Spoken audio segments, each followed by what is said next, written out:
이야기로 삶을 채우다. 세상을 읽는 깊은 시선, 다담입니다. 익숙한 이야기 속에서 발견하는 낯선 진리. 지금 바로 시작합니다. 섹션 1.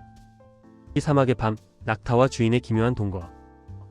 오늘은 아주 오래된, 하지만 들을 때마다 등골이 서늘해지는 아랍의 우화 하나로 문을 열어볼까 합니다. 상상해 보십시오. 끝도 없이 펼쳐진 사막의 밤입니다. 기온은 영하로 떨어지고 살을 애는 듯한 칼바람이 모래 언덕을 휩쓸고 지나갑니다. 그 춥고 어두운 사막 한가운데 작고 따뜻한 텐트 하나가 켜져 있습니다. 텐트 안에는 주인이 난로를 쬐며 잠을 청하고 있습니다. 텐트 밖에는 그의 낙타가 묶여 있죠. 낙타는 추위에 몸을 떨며 거친 숨을 내쉽니다. 그때 텐트 자락이 쓱 거치더니 낙타가 애처로운 목소리로 주인에게 말을 겁니다. 주인님, 밖이 너무 추워서 코가 얼어버릴 것만 같아요. 제발 제 코만이라도 텐트 안에 넣게 해주세요. 딱 코만요. 주인은 따뜻한 이불 속에서 고민합니다. 텐트가 좁긴 하지만 녀석이 짐을 나르느라 고생도 했고 코 정도야 공간을 많이 차지하지도 않으니까요. 주인은 측은한 마음에 고개를 끄덕입니다. 그래, 코만이다. 낙타는 고맙다며 코를 쑥 밀어 넣습니다. 따뜻한 공기가 코 속으로 들어오자 살 것 같습니다. 주인도 자신의 자비로움에 뿌듯해하며 다시 눈을 감죠. 하지만 평화는 오래가지 않았습니다. 잠시 후 낙타가 다시 칭얼거립니다. 주인님, 코가 따뜻해지니 이제 머리가 너무 시리네요. 머리까지만 좀 넣으면 안 될까요? 어차피 코나 머리나 그게 그거잖아요. 주인은 찜찜했지만 이미 코를 허락했기에 거절할 명분이 약해집니다. 에휴, 그래. 머리까지만이다. 더는 안 돼. 그 다음은 어떻게 됐을까요? 시간이 지나자 낙타는 목을 넣게 해달라고 조릅니다. 그 다음엔 앞다리를, 그 다음엔 몸통을. 낙타는 계속해서 조금만 더, 딱 이번 한 번만을 외쳤고 마음 약한 주인은 그때마다 그래, 진짜 이번이 마지막이야 라며 조금씩 뒤로 물러났습니다. 이 기묘한 협상의 결말은 파국이었습니다. 거대한 낙타의 몸통이 텐트 안으로 완전히 들어와 버렸고 좁아터진 텐트 안에서 더 이상 물러날 곳이 없었던 주인은 낙타의 뒷발에 차여 차가운 사막 밖으로 쫓겨나고 맙니다. 주인은 그날 밤 자신이 만든 텐트 밖에서 얼어 죽고 말았죠. 이것이 바로 경제학자들과 심리학자들이 수없이 인용하는 낙타의 코효과입니다. 어떤 일이든 시작을 막지 못하면 끝은 막을 수 없다. 이 우화는 단순히 미련한 주인의 이야기가 아닙니다. 심리학에서는 이를 문간에 발 들여놓기 기법이라고 부릅니다. 일단 문틈 사이로 발만 집어넣는데 성공하면 그 다음 안방까지 차지하는 건 시간 문제라는 아주 교묘하고 무서운 설득의 심리학이죠. 오늘 우리는 이 낙타에 대해 이야기할 겁니다.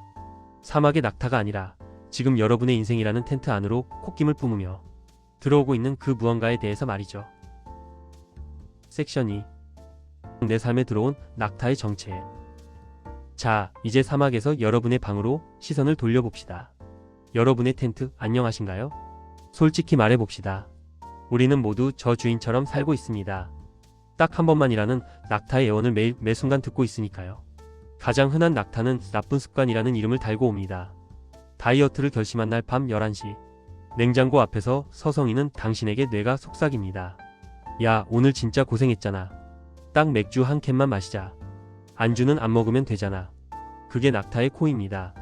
여러분은 생각하죠. 그래, 맥주 한 캔 정도야. 하지만 캔을 따는 순간 낙타는 머리를 들이밉니다. 맥주만 마시니까 속이 쓰리네? 과자 딱 한 봉지만 뜯을까? 정신을 차려보면 새벽 2시 빈 맥주 캔 3개와 치킨뼈가 식탁에 널려 있습니다. 다음날 아침 퉁퉁 부은 얼굴로 거울을 보며 자책하죠. 내가 미쳤지. 아니요, 미친 게 아닙니다. 코를 허락했기 때문에 몸통까지 내어준 것뿐입니다. 또 다른 낙타는 인간관계라는 가면을 쓰고 옵니다. 회사에서 유독 부탁을 많이 하는 동료가 있을 겁니다. 처음엔 아주 사소했습니다. 김대리, 나 10분만 일찍 퇴근해야 하는데 이것 좀 봐줄 수 있어? 당신은 좋은 사람이 되고 싶어서 혹은 관계가 껄끄러워질까봐 웃으며 해줬습니다. 그런데 그 호의가 반복되자 어느새 그 일은 당신의 업무가 되어 있습니다. 나중엔 당신이 바빠서 거절하면 그 동료는 오히려 정색을 합니다. 사람이 왜 그래? 변했네? 저번엔 해줬잖아. 그 순간 당신은 느낍니다. 아, 내가 내 텐트에서 쫓겨나고 있구나. 분명 내 시간이고 내 업무인데 주도권은 상대방에게 넘어가 있습니다. 억울해서 잠이 안 오고 출근하기가 죽기보다 싫어집니다. 내가 베푼 친절이 나를 찌르는 칼이 되어 돌아온 겁니다. 우리는 왜 매번 당할까요? 우리가 바보라서? 아닙니다. 우리는 경계선을 긋는 법을 배우지 못했기 때문입니다.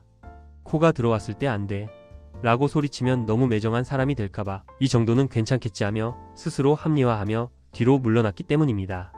그 한 걸음에 물러섬이 결국 나를 벼랑 끝으로 밉니다. 섹션 3.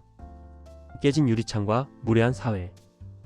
이제 시야를 조금 더 넓혀서 이 문제가 왜 개인의 성격 탓만이 아닌지 사회적 구조를 통해 살펴봅시다. 왜 세상은 착한 사람을 가만두지 않고 끊임없이 낙타의 코를 들이미는 걸까요? 사회학에는 깨진 유리창 이론이라는 것이 있습니다. 건물의 유리창 하나가 깨진 채로 방치되면 사람들은 무의식적으로 생각합니다. 아, 여기는 주인이 없구나. 여기는 관리되지 않는 곳이구나. 그래서 지나가던 사람들은 돌을 더 던져서 남은 유리창을 다 깨고 벽에 낙서를 하고 쓰레기를 버립니다.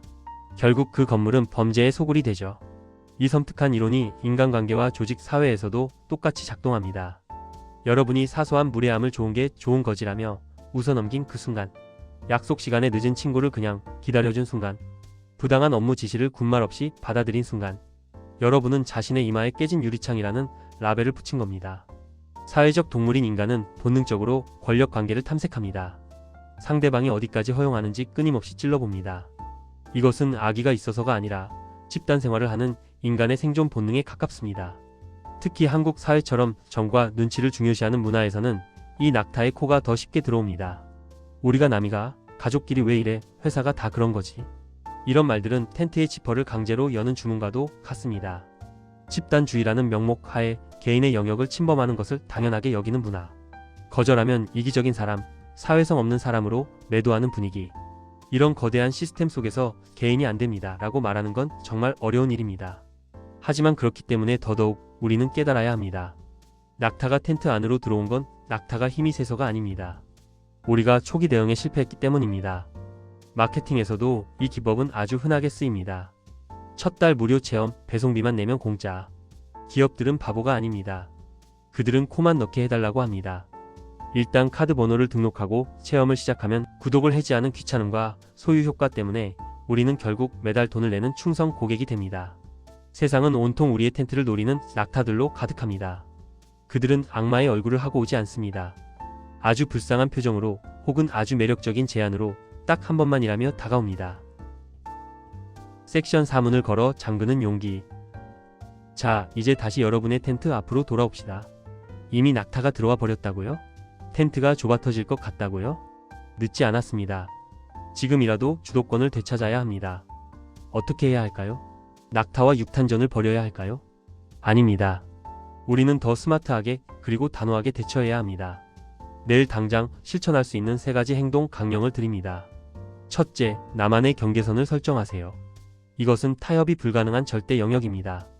술자리에서의 막말, 돈거래, 주말 업무 연락, 혹은 나만의 저녁시간 1시간. 무엇이든 좋습니다. 이 선을 넘으면 나는 즉시 반응한다는 기준을 세우세요. 기준이 없으면 매번 상황에 휘둘리게 됩니다. 낙타가 코를 들이밀 때 고민하지 말고 기계적으로 반응할 수 있는 자동문을 만드세요. 둘째, 불편한 침묵을 견디세요. 누군가 이것 좀 해줘라고 선 넘는 부탁을 할 때 습관적으로 네, 알겠어요 라고 대답하지 마세요. 딱 3초만 상대방이 눈을 쳐다보며 침묵하세요. 그 3초의 정적이 상대방에게는 이 사람이 만만하지 않네? 라는 강력한 신호가 됩니다. 그리고 짧게 말하세요. 죄송합니다. 그건 어렵습니다. 이유를 구구절절 설명하지 마세요. 이유를 대면 낙타는 그 이유를 해결해 주겠다며 더 깊이 들어옵니다. 거절은 짧을수록 강력합니다. 셋째, 작은 구멍부터 메우세요. 이미 망가진 습관이나 관계를 한 번에 뒤집으려 하지 마세요. 대신 오늘 밤 아주 작은 것부터 거절해보세요. 야식의 유혹이 올 때 딱 한 입만을 거부하고 양치질을 해버리세요. 쇼핑몰 알림이 올 때 구경만 할까? 하지 말고 알림 자체를 꺼버리세요. 그 작은 승리의 경험들이 모여 거대한 낙타를 밀어낼 힘을 만들어줍니다. 여러분, 착한 사람이 되려고 노력하지 마세요. 단단한 사람이 되어야 합니다. 낙타의 코를 막는 것은 매정함이 아닙니다. 그것은 나 자신에 대한 예의이자 내 삶의 영토를 지키는 가장 기본적인 방어입니다. 내가 얼어 죽으면 남을 도울 기회조차 사라집니다. 따뜻한 텐트 안에서 내가 먼저 건강하고 행복해야 밖에서 떠는 낙타에게 담요라도 던져줄 수 있는 겁니다. 오늘 밤 곰곰이 생각해보세요. 지금 내 텐트 문틈으로 비집고 들어오려는 코는 무엇인지, 그리고 내일 아침엔 그 코를 향해 단호하게 텐트 지퍼를 올리세요. 여러분의 텐트는 오직 여러분만이 지킬 수 있습니다. 여러분의 구독, 좋아요는 큰 힘이 됩니다. 세상의 모든 이야기를 담다. 다담이었습니다.